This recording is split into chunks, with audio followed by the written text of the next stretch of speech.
Okay, let's talk about a credit score loophole that, frankly, banks are in no big hurry for you to figure out. It's a really simple timing trick that can give your score a serious boost, and it all comes down to one single date on your statement that you're probably totally ignoring. Does this sound familiar? You use your credit card for a big purchase, maybe a new laptop. You're responsible, so you pay the bill in full, on time, you pay zero interest, and then you get that dreaded alert your credit score just dropped 25 points. It is so frustrating, and it feels like the whole system is rigged against you. But it's not rigged. It's just, well, it's a machine following a weird rule. So, what is actually going on here? I mean, how can a system that's supposed to measure how responsible you are with money end up penalizing you for being responsible? That's the exact question we're going to get to the bottom of right now. All right, here's the game plan. We're going to start with this weird paradox. Then we'll uncover the one date that's secretly pulling all the strings. After that, you'll see exactly why it matters so much, learn the hack to take control, and then we'll wrap up with some pro tips to really perfect the strategy. So let's dive right into this paradox. The heart of the problem is this huge gap between what we all think is good financial behavior and what the credit score algorithm actually sees and writes down in its little black book.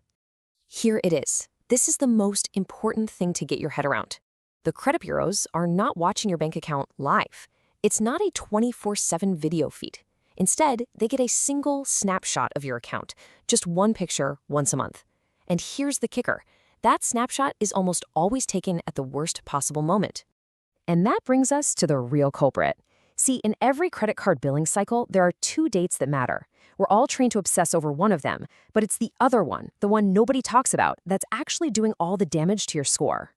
We all know the due date, right? That's the big deadline. Pay by this day or you get hit with interest and late fees. Easy. But the statement closing date? That's the sneaky one. That is the day the bank takes that snapshot of whatever your balance is and sends it straight to the credit bureaus. That is the number that gets locked into your credit report for the whole month. This timeline shows the problem perfectly. Look at this. For 30 days, you're using your card, the balance goes up. On day 30, boom, this statement closes. Let's say your balance is $3,000. That's the number that gets reported. But wait, your payment isn't even due until 25 days later. So even if you pay off every single penny on the due date, as far as your credit report is concerned, you are carrying a high balance. It's crazy. Now, you might be thinking, okay, so what? Does it really matter if they report a balance of $3,000 versus like $30? And the answer is a huge, resounding yes. This one number is a massive piece of your score. Let's look at exactly why it's such a big deal. Take a look at this chart.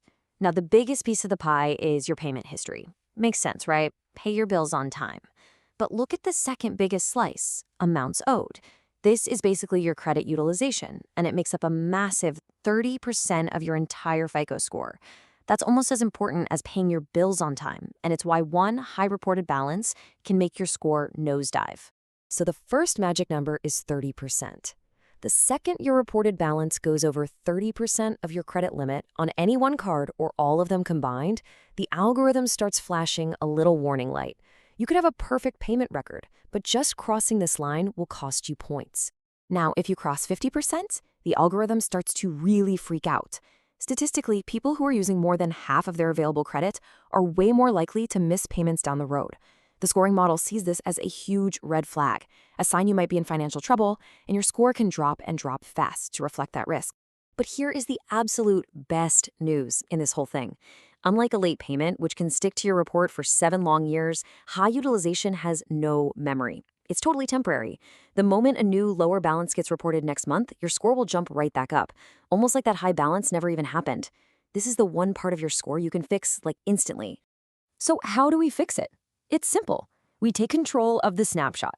Instead of just letting the bank report whatever high balance we have at the end of the month, we are going to decide exactly what that picture looks like.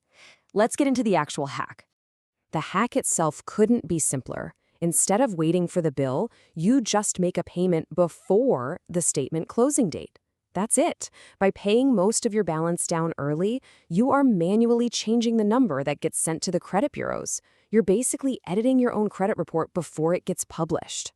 And here's the 5-step playbook to make it happen. Step 1, find that statement closing date on your PDF statement. Step 2, set a calendar reminder for 3 or 4 days before that date. Step 3, on reminder day, log in and pay off almost the entire balance. Step 4, let the statement close with that tiny new balance. And finally, Step 5, pay off that little remaining amount by the actual due date so you never pay a single cent of interest.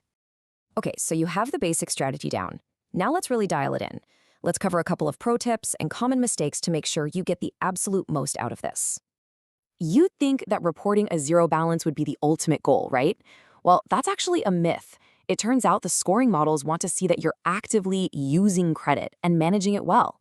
If all of your cards report a zero balance month after month, it kind of looks like you're not using credit at all, which, believe it or not, is seen as a tiny bit riskier than using a very small amount perfectly.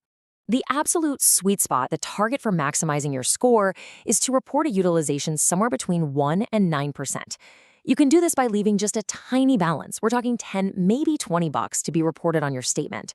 This sends a perfect signal to the algorithm. Hey, I'm here, I'm using my credit, and I'm flawless at managing it. And finally, please watch out for these 3 common traps. First, your normal pay statement balance autopay won't work for this hack because that payment happens after the snapshot is already taken. Second, avoid something called credit cycling. That's where you spend your whole limit, pay it off, and spend it again all in 1 month. Banks can see that as risky behavior and might even freeze your account. And last, never ever close old credit cards you don't use. Those old accounts have credit limits that help keep your overall utilization percentage nice and low. So there you have it. Just by understanding the difference between your due date and your statement date, you stop being a victim of the algorithm and you become the director of your own financial story. The power to control that huge 30% chunk of your score is officially in your hands. The only question left is, are you ready to manage the snapshot?